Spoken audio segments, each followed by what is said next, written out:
Vous pouvez vous asseoir. Maintenant, je vous inviterai à prendre votre Bible dans le livre d'Ésaïe. Ésaïe 35, et nous lirons le verset 3 à 6. Et il est écrit « Fortifiez les mains languissantes et affermissez les genoux qui chancellent. Dites à ceux qui ont le cœur troublé, prenez courage, ne craignez point. Voici votre Dieu, la vengeance viendra, la rétribution de Dieu. Il viendra lui-même et vous sauvera. Alors s'ouvriront les yeux des aveugles, s'ouvriront les oreilles des sourds. Alors le boiteux sautera comme un cerf, et la langue du muet éclatera de joie. Car des eaux jailliront dans le désert et des ruisseaux dans la solitude. Que le Seigneur bénisse sa parole dans le cœur de chacun d'entre nous. Amen. Ce matin, nous avons le plaisir d'accueillir notre frère Marion Nelson. Ce n'est pas la première fois qu'il prêche au tampon, nous le connaissons. Il est ancien de l'église de Saint-Louis. Au nom de vous tous, nous lui souhaitons, je lui souhaite la bienvenue parmi nous. Merci. Merci mon frère. Chers frères et sœurs, bonjour. Et bon sabbat. J'entends mal là. Bon sabbat. Merci. Vous savez, quand on vieillit, on entend mal. C'est comme ça. C'est le lot de tout le monde. Au fait, ça me fait plaisir d'être là ce matin pour vous parler la parole de Dieu. Et surtout ce matin, ce verset dans Ésaïe 35 qui nous parle déjà, il commence par fortifier, avoir de la force. Vous savez, dans ce monde où nous vivons aujourd'hui, c'est un peu compliqué. Ce matin, peut-être, on a parlé un peu dans le col du sabbat. Des fois, on a tendance d'oublier. Mais heureusement que nous avons la parole de Dieu pour nous rappeler. Heureusement que nous avons la parole de Dieu pour nous fortifier. Rappelez-vous, lorsque Moïse a laissé cet héritage à Josué, il a demandé quelque chose à Josué pour achever son œuvre. Fortifie-toi. Fortifie-toi. Et je crois que lorsque nous plongeons nos regards dans la parole de Dieu, Dieu va nous donner de la force. Et tout à l'heure, ce chant qu'on va chanter, la force est en Christ, n'est-ce pas? C'est l'espérance. Et là, ce verset ce matin, Ésaïe va écrire ces prophéties 800 ans après. Il nous parle ici d'un Messie qui va venir. Il nous dit comme ça, fortifier le main languissant, ceux qui s'enchaînent, ceux qui ont le cœur troublé. Voici votre Dieu vient. Il viendra ce Dieu-là. Et aussi, il y a une bonne nouvelle. Lorsqu'Ésaïe va écrire cela, il va pas tout simplement écrire à son peuple. Mais c'est l'espérance pour l'avenir. On a parlé de l'avenir ce matin. C'est l'espérance de l'avenir. Et lorsque nous lisons le verset 5, alors s'ouvriront les yeux des aveugles, s'ouvriront les oreilles, entendront les oreilles des sourds. Alors le boiteux saute comme un cerf. Et lorsque Jésus va venir, il va commencer son ministère. Et là, j'aime bien lorsque Jean-Baptiste va dire, celui qui va venir, il est plus grand que moi. Je ne suis pas digne de faire quoi? Délier le courroie de ses sandales. Voici Jean-Baptiste qui apporte aussi cette bonne nouvelle lorsque tout va mal. N'est-ce pas? Mais lorsque nous avançons par ces prophéties qui nous lisons ce matin dans Ésaïe 35, c'est une bonne nouvelle, n'est-ce pas? C'est une bonne nouvelle pour nous, le peuple de Dieu. Mais lorsque nous lisons dans Matthieu chapitre 11,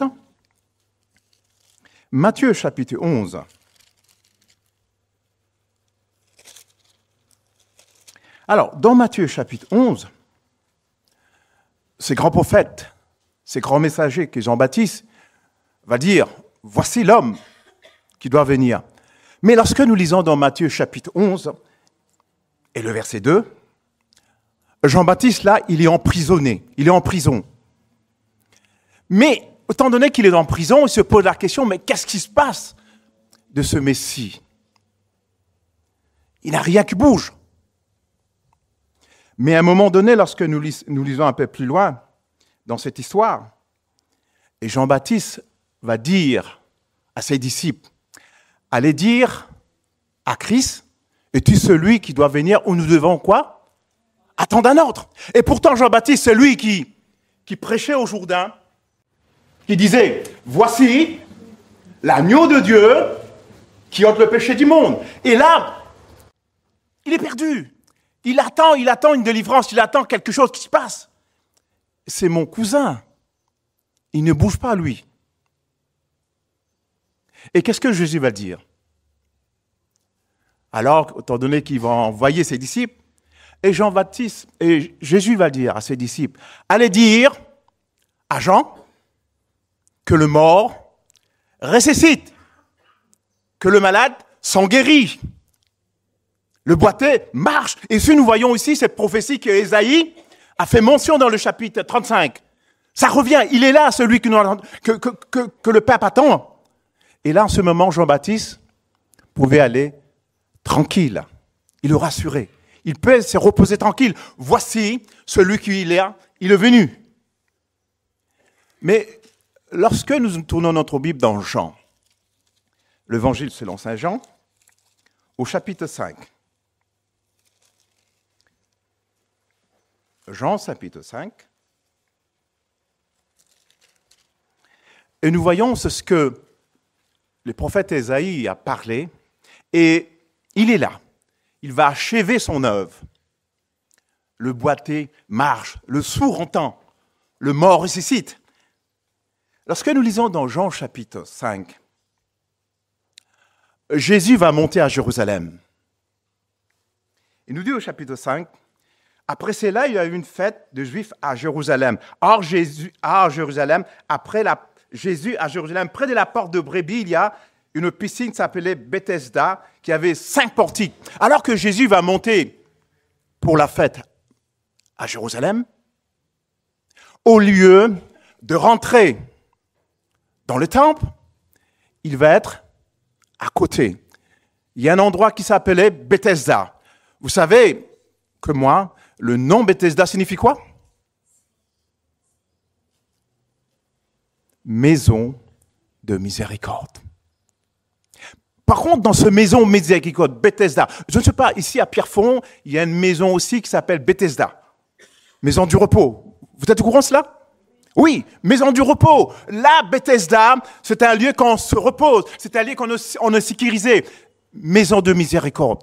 Au lieu que Jésus, qu'il aille au temple pour la fête, mais là, il va changer d'itinéraire, il va être à côté, dans la maison de Bethesda. Et aussi, l'auteur nous fait mention qu'il y avait 5 portiques. Mais à quoi se servent les 5 portiques? Ici, il nous fait allusion de quoi dans l'Ancien Testament? Les 5 livres de l'Ancien Testament. Nous avons Genèse. Alors, les explos, là, ils sont là. Nous avons Genèse, Exode, Lévitique, non, et Deutéronome. Ils étaient fiers de cela. 5 portiques. Là, tranquille.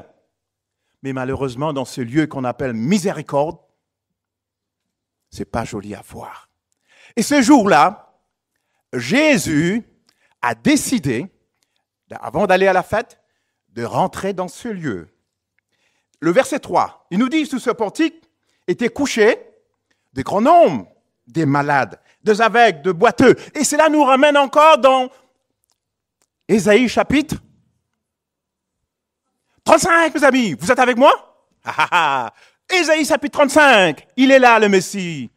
Ésaïe chapitre 35, le boiteux, le paralysé, les paralytiques. Et dans ces lieux, il y avait un truc qui se passe.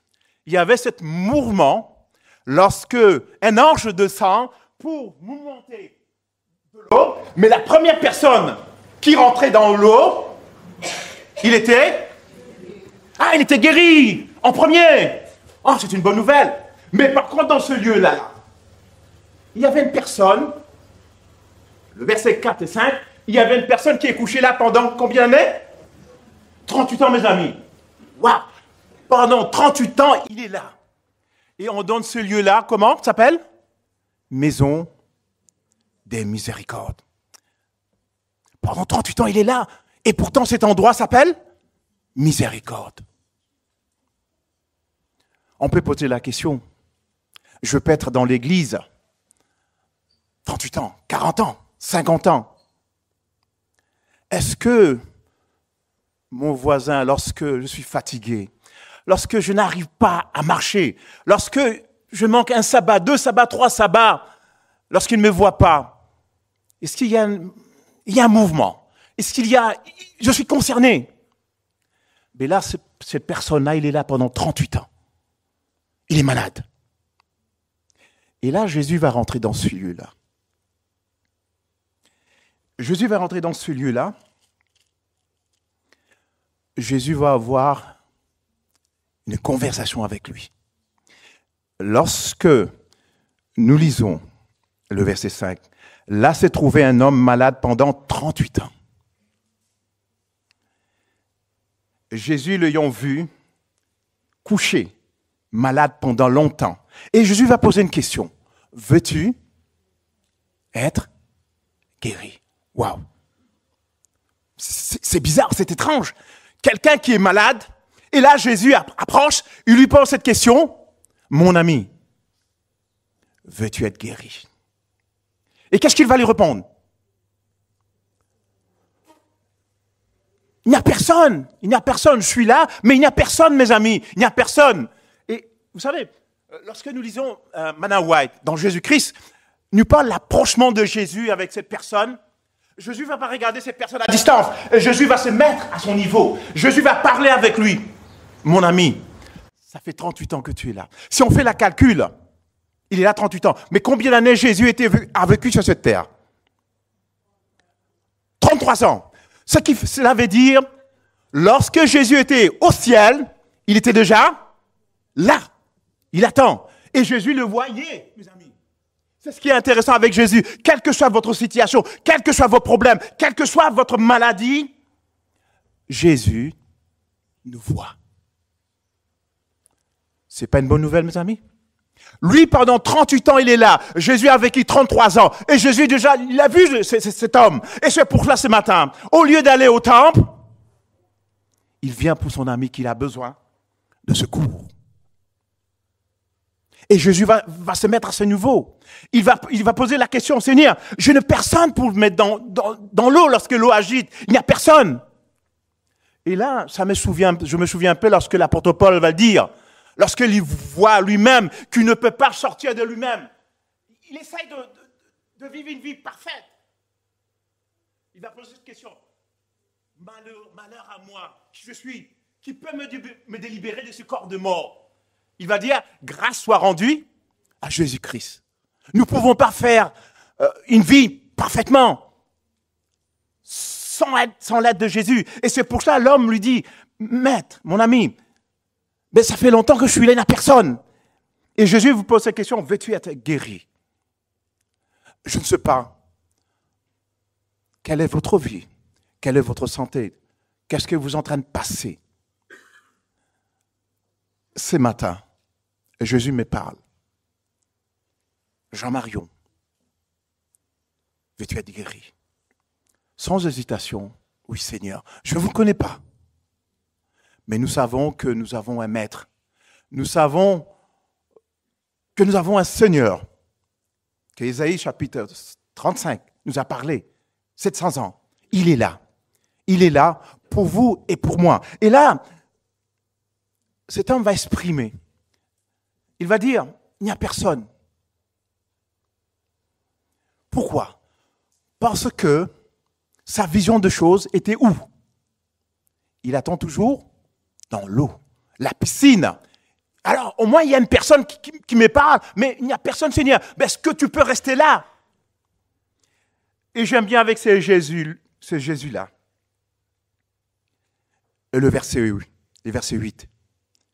Jésus va lui dire un mot tout simplement, aisé. Lève-toi, lui dit Jésus, prends ton lit et marche. Waouh!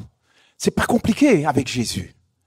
Tout simplement, Jésus lui dit, mon ami, prends ton lit, lève-toi, prends ton lit, marche.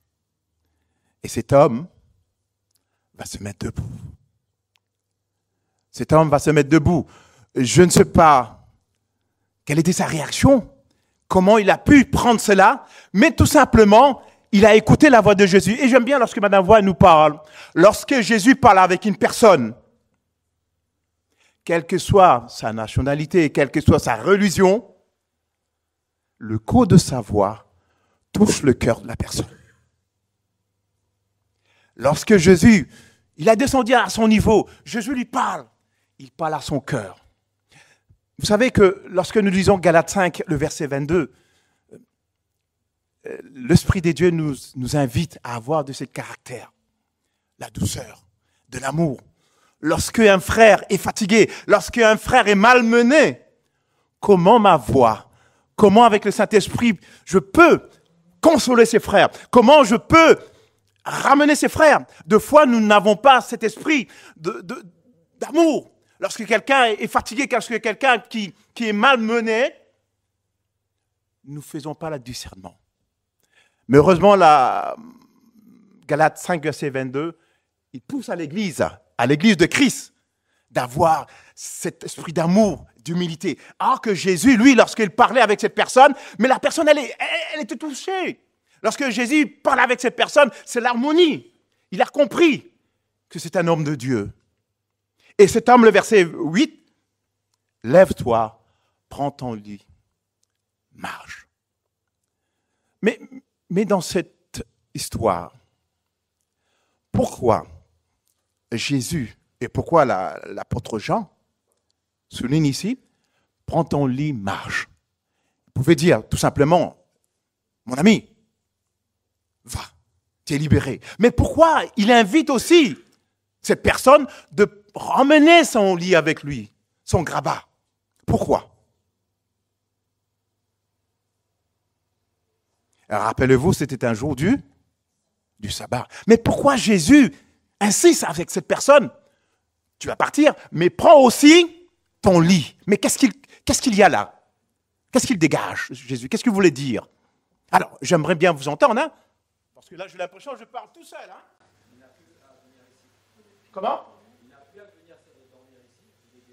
Merci, voilà. Alors, quelle est votre idée? Qu'est-ce qui se passe là? Pourquoi Jésus lui demande de prendre aussi ton lit? Il n'a plus besoin de ça, lui, comme dit mon frère. Mais pourquoi Jésus insiste? Lève-toi, mais prends ton lit, pars avec.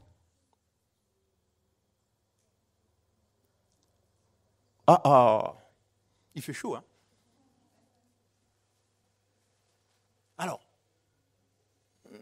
Alors pourquoi? Pourquoi, jeune homme? Prends ton lit aussi, pars avec.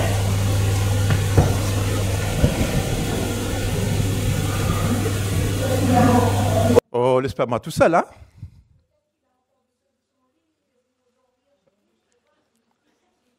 Je n'ai pas entendu là.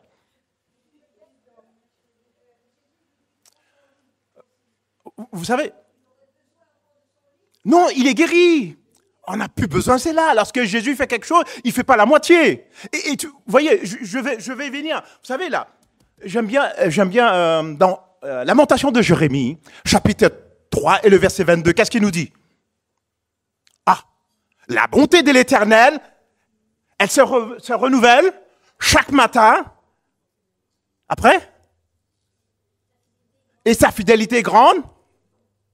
Il durera toujours. Lorsque Jésus fait quelque chose, il ne fait pas la moitié. Mais qu'est-ce qu'il y a dans la tête de Jésus? Il lui dit, écoute mon ami, lève-toi, mais aussi, ne laisse pas là ton grabat. Ne laisse pas là ton lit, pars avec.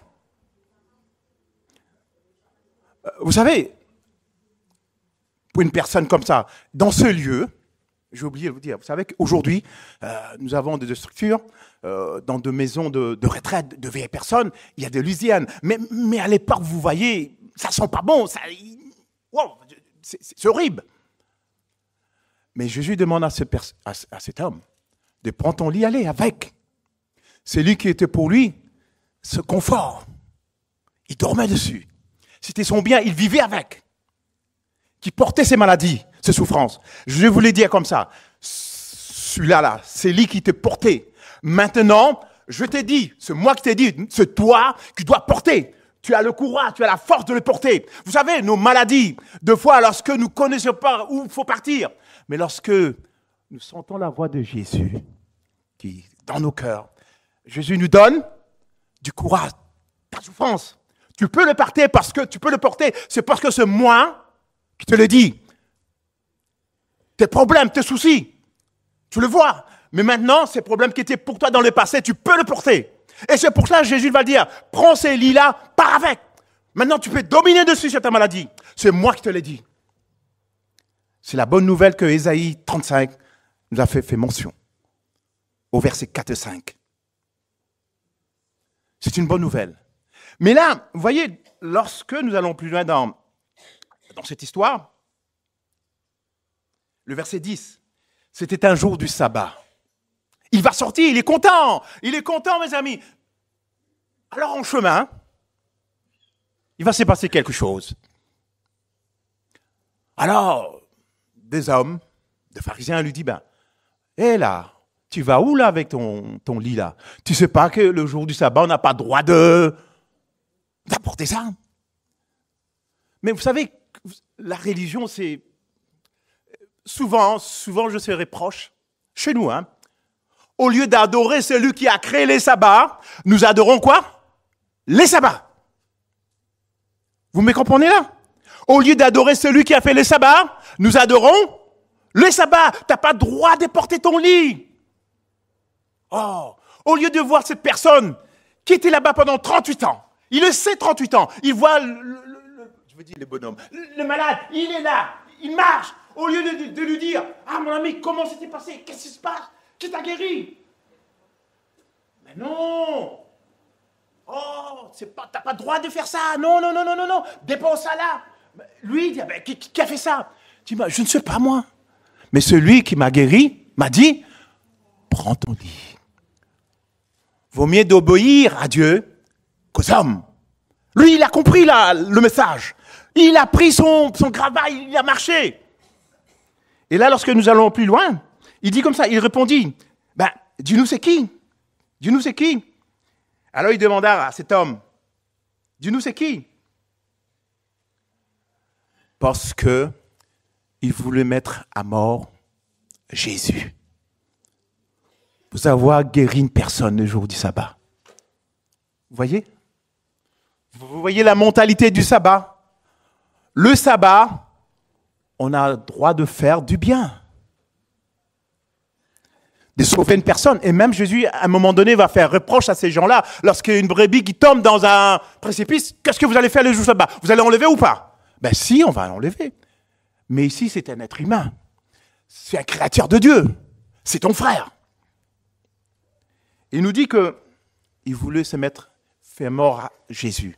Et Jésus était disparu dans la foule. Et lorsque nous lisons l'esprit des prophéties, Jésus-Christ, il nous dit que Jésus était là. Mais par la puissance du Saint-Esprit, il ne voyait pas. Parce que Jésus avait besoin encore de faire de miracles. Et là, il est content. Et le verset 14, l'homme se trouve où ça? Dans le temple, mes amis. Ah, dans le temple. Pour faire quoi? Il est guéri. Ça fait 38 ans. Vous savez qu'à l'époque, celui qui est malade, handicapé, celui qui a un problème physique, il n'avait pas le droit d'aller au temple. Mais là, il est libéré. La seule chose qu'il va faire, il va où ça? Dans le temple. Pour faire quoi? Je ne comprends pas. Pour remercier Dieu. La moindre des choses. Vous savez, j'aime bien ces psaumes. 103. Mon âme bénit l'Éternel. Ne oublie pas aucun de ses bienfaits. Mon âme bénit l'Éternel. Celui qui te pardonne et qui guérit toutes tes maladies. Il a compris, mes amis. Mon âme bénit l'Éternel. Et c'est une bonne chose. Ce matin, j'ai bien entendu l'école du sabbat. C'était une merveille. Le moment de louange, c'est extraordinaire. Mais lorsque nous sommes prêts, nos cœurs sont disposés, lorsque Dieu nous a bénis, quelle que soit notre situation, quels que soient nos problèmes de la vie, de la semaine, mais la seule chose que nous devons faire, tout laisser aux pieds de Jésus. Mon âme bénit l'Éternel. Et là, dans le temple, Jésus va les rencontrer encore une fois, une deuxième fois. Ici, depuis Jésus le trouva dans le temple et lui dit, mon ami, voici tu es guéri. Et il va rajouter quelque chose. Ne péche plus de peur qu'il t'arrive quelque chose de pire. Waouh! Mon ami, tu es guéri. Oui, mon ami, il est guéri. Mais Jésus va mettre un point. Vous et moi, nous sommes guéris. Et j'aime bien l'école du sabbat ce matin. On a parlé l'école, c'est-à-dire le souvenir. N'est-ce pas? Ne pas oublier. Et j'aime bien lorsque tout le temps Moïse parlait cela. Souviens-toi, lorsque je te fais sortir dans le pays d'Égypte. Souviens-toi. Souviens-toi. Mais là, il est dans le temple. Et Jésus, il n'est pas encore fini avec lui. Mon ami, tu es là, moi aussi je suis là, dans le temple. Je suis là.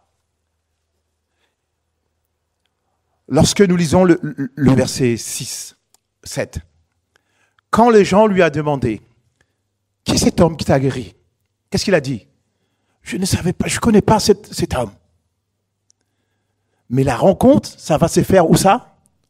Au temple. Jésus va venir au temple. Jésus va lui donner un rendez-vous au temple. Et là, le verset 14, voici tu as été guéri. Ne pêche plus de peur qu'il t'arrive quelque chose de pire. Mais la question que je veux vous poser ce matin, quelle est la chose de pire qui peut arriver à un chrétien? Merci mon frère. Merci mon frère. Cette personne malade, il a été guéri physiquement, n'est-ce pas? Prends ton lit, marche. Il a reconnu son sauveur. Après avoir reconnu son sauveur, où ça il part? Au temple. On dit il retourne à la source de sa guérison. Et là, au temple, et Jésus va le rencontrer. Là, il va avoir cette conversation. Et Jésus va lui dire, mon ami, ne pêche plus. Et Jésus va le guérir. Comment, cette fois-ci? Et spirituellement. Cet homme, il est complet. Et Jésus va lui avertir. Attention, tu as été guéri physiquement. Tu as été guéri spirituellement. Mais nous devons faire attention. Et je reviens ce matin encore dans l'école du sabbat. On a rencontré ce Jésus. N'est-ce pas? Et nous sommes là, deux fois on est faible, deux fois on est fort, on tombe. Mais Jésus, il n'est pas un homme comme vous, comme moi, pour nous mettre les doigts dessus. Jean-Marion, ça fait 2 mois que tu viens pas à l'église, mais qu'est-ce que tu fais là, toi?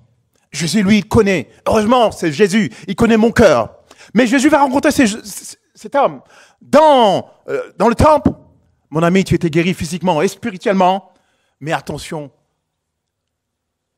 que tu perdes ta vie spirituellement, le péché. Et j'aime bien ce Jésus. Il nous comprend. Il ne nous condamne pas. Il est là avec cet homme. Et cet homme, il est content. Et là, le verset 15, cet homme s'en alla. Qu'est-ce qu'il va faire? Annoncer aux Juifs que c'était Jésus qui l'avait guéri. Il ne va pas partir loin. Ces gens qui l'avaient condamné, ces gens qui l'avaient dit, qui est cet homme? C'est là, il va retourner, il va dire, voici l'homme qui m'a guéri. Il s'appelle Jésus. Je ne veux pas aller loin ce matin. Tout simplement vous dire, lorsque nous avons reçu Jésus dans notre vie, ça ne va pas être facile. Mais une chose est sûre, Tout est possible à celui qui croit. Je dis toujours, lorsque Jésus va venir, il va prendre son peuple,